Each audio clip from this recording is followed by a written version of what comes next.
Olá todo mundo, olá vocês, sejam todos muito bem-vindos ao meu canal. Eu sou a Fran Ciel, sou psicanalista e esse aqui é um Mundos Internos, onde a gente observa o comportamento humano para aprender alguma coisa e aplicar em nossas próprias vidas. Estamos aqui na leitura do livro de Susan Schwartz, O Efeito da Ausência do Pai nas Filhas, e tem sido extremamente profundo, extremamente transformador. Eu espero que para você também. E espero de verdade que vocês possam estar sendo transformadas com a leitura desse livro. Ressignifiquem a sua dor. Ressignifiquem as suas questões psíquicas que te machucam tanto. Já peço para que vocês deixem o seu like, comentem, compartilhem, se inscrevam no canal, não percam nada. Se você está aqui pela primeira vez, seja muito bem-vindo, seja muito bem-vinda. É um grande prazer ter vocês por aqui. Vamos continuar a leitura hoje, então. Vamos começar o capítulo 4, página 65. Caso você queira adquirir o livro, tem o link aqui na descrição do vídeo para você poder acompanhar lendo também. Capítulo 4, então. Espelhando no efeito do pai morto.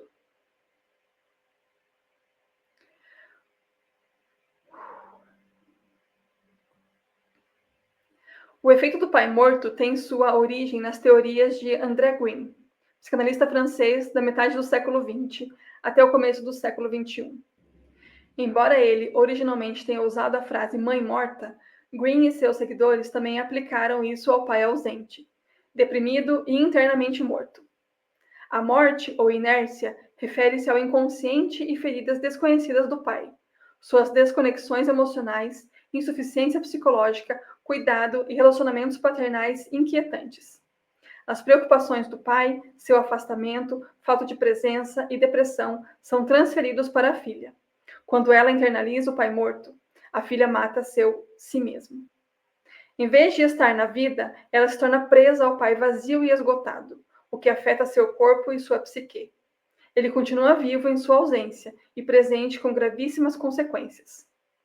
Os conceitos de Green são explicados e elucidados aqui pelo exemplo de Shiloh, um composto de mulheres, por seus sonhos, obsessões com autoflagelação e se olhar no espelho.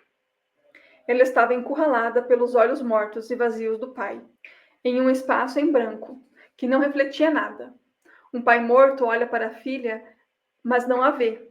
Seu olhar vazio não emite imagens vivas para a filha porque não há um si mesmo para encontrar em seus olhos.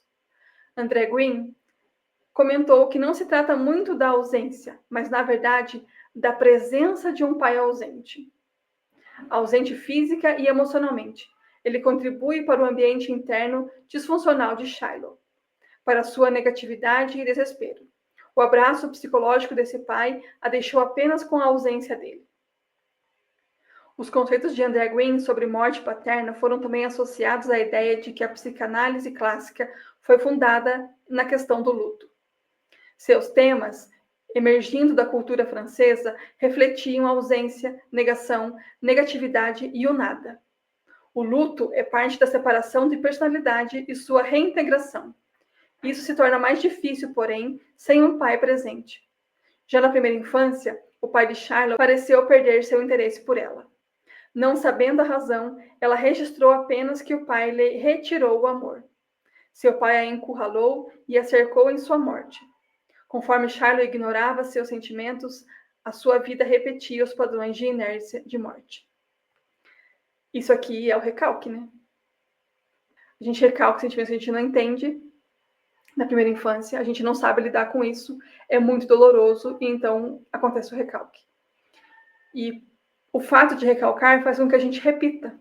A gente repete o comportamento, a gente repete os padrões e é de uma forma bastante dolorosa mesmo. Não é uma dor que a gente toma consciência, entende?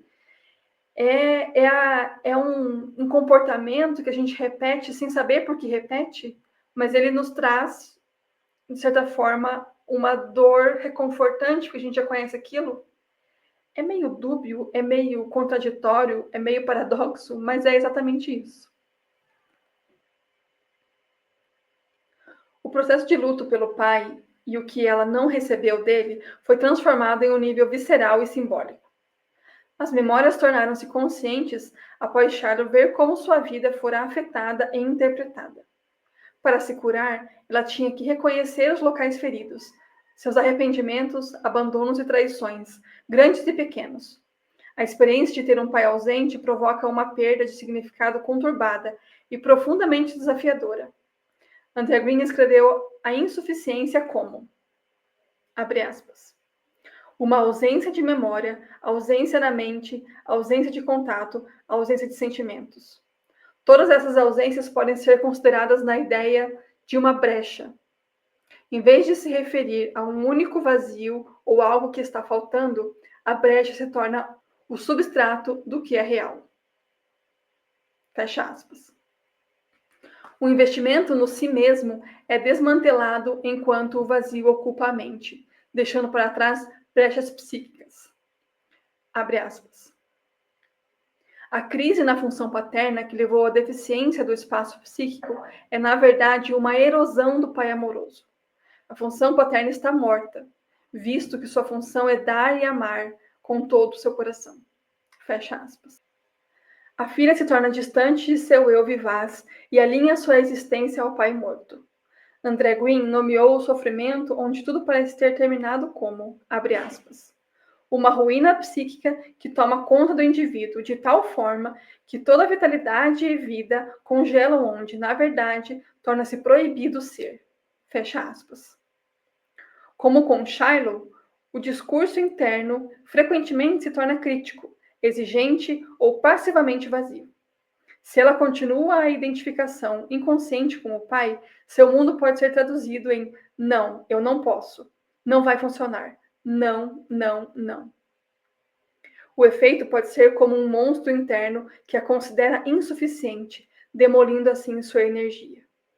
Ela pode adotar atitudes perfeccionistas. Sua vida aparentemente irrelevante, pois nunca faz nada certo. Essas são suas condenações diárias, o apagamento de si mesma, os pensamentos e sentimentos que a preocupam e tomam conta dela. E é esse aqui o efeito mais comum que a gente encontra. A pessoa não se sente suficiente. Ela não se sente boa o bastante. Ela acha que ela não faz nada certo.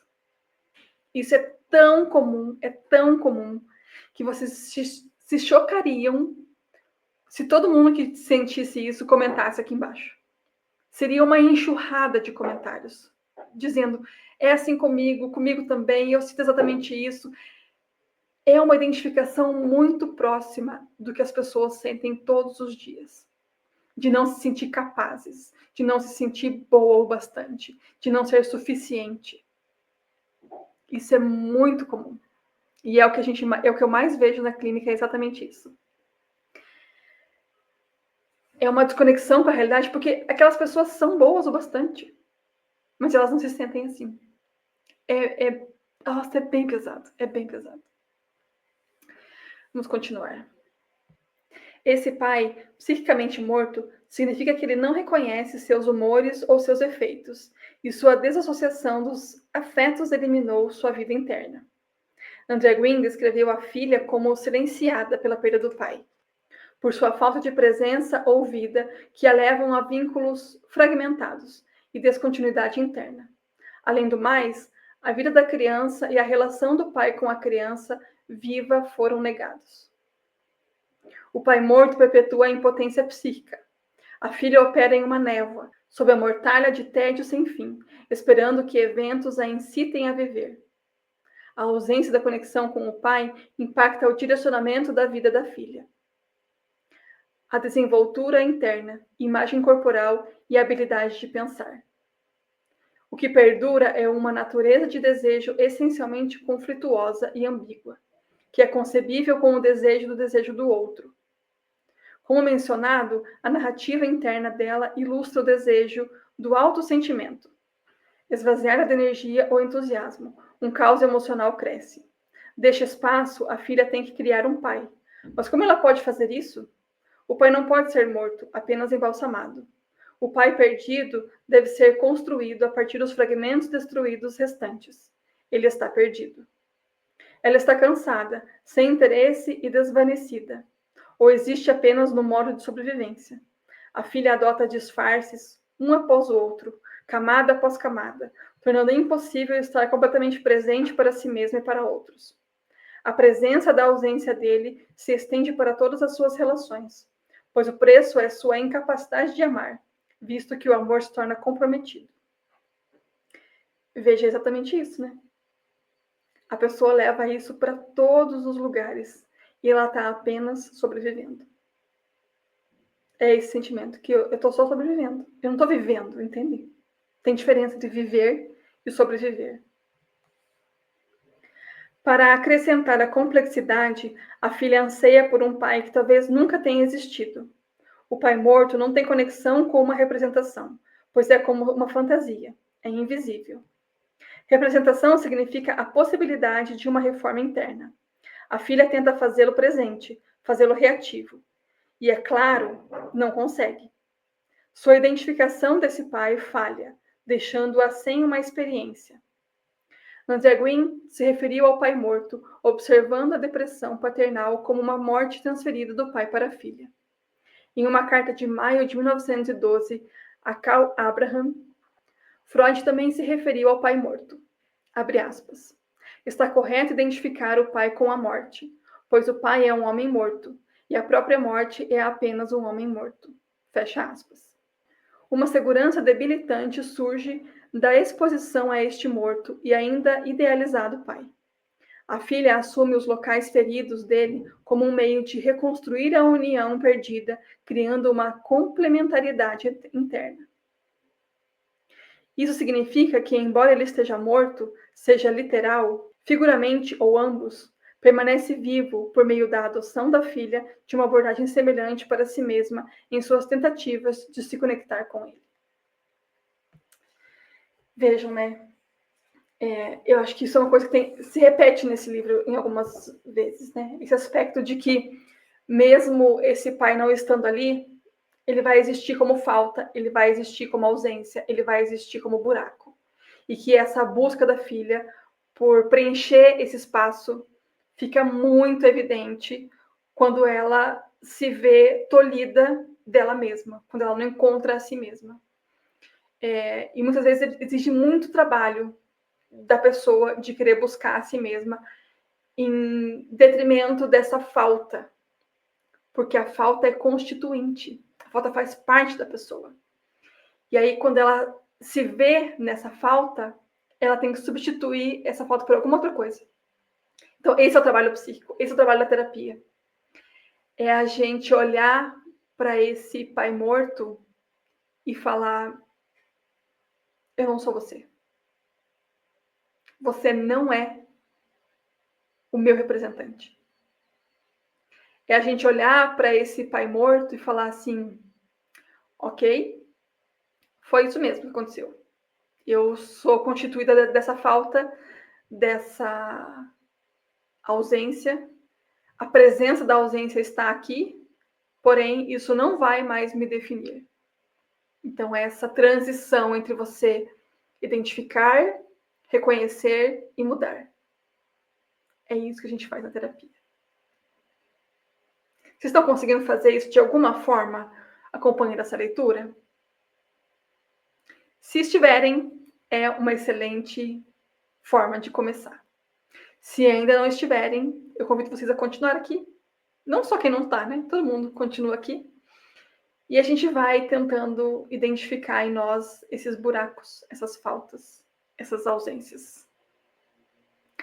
Deixe seu like, comenta, compartilhe, se inscreva no canal e a gente se vê no próximo vídeo. Um grande beijo e até lá. Tchau!